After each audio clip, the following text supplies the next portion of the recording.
جب سکندر کو پتہ چلتا ہے کہ ریا بھی اسما جیسی ہے، اس نے بھی بھاگنے کی پلاننگ کی ہوئی ہے، سکندر جو ہوتا ہے ریا سے اسے گھر لے جاتا ہے، روم کے اندر لے جاتا ہے اور کبیر کو بھی روم کے اندر ہی لے جاتا ہے۔ وہ ان سے لڑتا نہیں ہے، نہ ہی زیادہ بحث کرتا ہے، کیونکہ اسے پتہ ہے کہ اب معاملہ بہت زیادہ بگڑ چکا ہے اور ریا بھی بچی نہیں ہے اور نہ ہی کبیر خان بچہ ہے۔ تو جو ہوتا ہے سکندر وہ کہتا ہے کہ ریا تم تو میری بہن تھی اور تم پر مجھے بہت زیادہ ناز تھا، میں سمجھتا تھا کہ اسما غلط ہے، لیکن تم نے بھی تو وہی حرکت کی ہے، تم اس طرح میرے سر میں خاک ڈال سکتی ہو۔ ریا کہتی ہے کہ پھر میں کیا کروں، آپ لوگ میری شادی کیوں نہیں کروانا چاہتے کبیر خان سے؟ میں کبیر خان سے محبت کرتی ہوں اور کبیر خان مجھ سے محبت کرتا ہے۔ تو سکندر بھائی جو ہوتا ہے وہ کہتا ہے کہ اچھا، تو کبیر خان تم سے اتنی محبت کرتا ہے کہ ہماری محبت اس کے سامنے پھیکی پڑ گئی ہے، تم ہمارے سر میں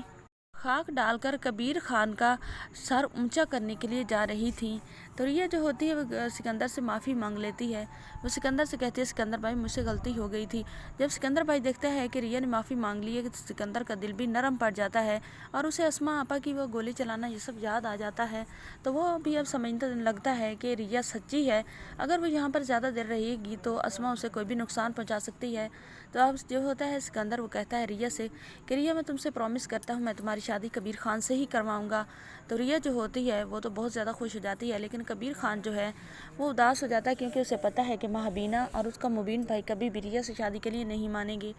اور اب اگر انوالو ہوگا سکندر بھائی تو وہ تو ضرور کہے گا کہ تم بھی فیملی کو اس میں انوالو کرو، اپنی ماں اور بھائی کو لے کر آؤ، رشتہ مانگو پراپر طریقے سے، جس طرح طریقہ ہے شادی کرنے کا، رشتہ کرنے کا، تو وہ تو آئیں گے نہیں۔ اب جو ہوتا ہے کبیر خان وہ اس بات کو لے کر بہت زیادہ پریشان ہو جائے گا۔ تو سکندر اسے پوچھے گا کہ کبیر بھائی آپ کی پریشان ہو گئے ہیں، اب تو آپ دونوں کو خوش ہونا چاہیے، میں نے خوشخبری سنائی ہے کیونکہ میں آپ دونوں کی شادی ضرور کرواؤں گا۔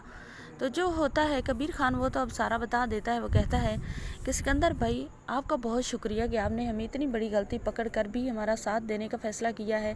لیکن مجھے معلوم ہے کہ کبھی بھی میری مام اور مبین بھائی اس شادی کے لیے نہیں مانیں گے۔ آپ تو انوالو ہو گئے ہیں لیکن میری فیملی اس میں انوالو نہیں ہوگی۔ تو اب جو سکندر ہوگا وہ کہے گا کہ کبیر اس کی فکر کرنے کی تمہیں بالکل بھی ضرورت نہیں ہے، میں نے جب ٹھان لیا اور وعدہ کیا ہے تم لوگوں سے تو میں یہ نبھانے کے لیے کچھ بھی کروں گا۔ میں مہابینا کے پاس جاؤں گا اور مبین کے پاس جاؤں گا، جا کر سوری بھی کروں گا اور جا کر انہیں مناؤں گا اس شادی کے لیے۔ تو اب کبیر اور ریا بہت زیادہ خوش ہو جاتے ہیں کہ سکندر بھائی اس طرح کرے گا تو سب مان جائیں گے، لیکن اس کے الٹ ہونے والا ہے۔ جب سکندر جائے گا مہابینا کے پاس، مبین جو ہوگا وہ تو ایسے اچھلے گا کیونکہ وہ تو یہ چاہتا ہے کہ مینا سے ہی کبیر خان کی شادی ہو، کیونکہ مینا اس کی سالی ہے اور وفا یہی چاہتی ہے کہ اس کی بہن ہی اس گھر میں آئے۔ تو جو ہوتا ہے مبین وہ تو ماننے کے لیے بالکل تیار نہیں ہوتا اور مہابینا بھی اس رشتے سے صاف انکار کر دیں گی کہ وہ اپنی بہو کبھی بھی ریا کو نہیں بنائے۔